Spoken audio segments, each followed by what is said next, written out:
Exactly 34 years ago, on the 1st of April 1984, one of the most influential R&B singers who ever lived was murdered in cold blood by his own flesh and blood.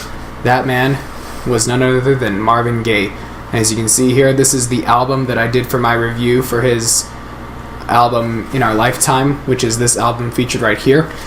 I also have his other album. This was to be his last album ever released when he was alive, Midnight Love.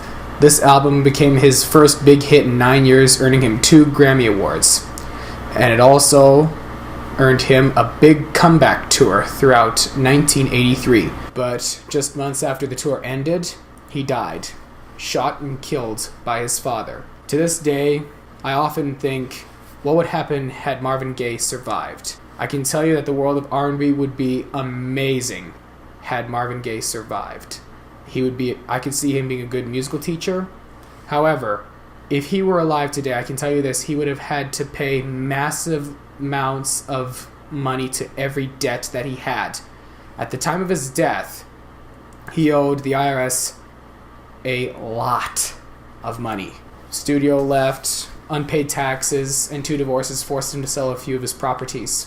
So at the time of his death, I would say Marvin was in quite a bad place, and he also had a massive drug addiction and had a bunch of demons.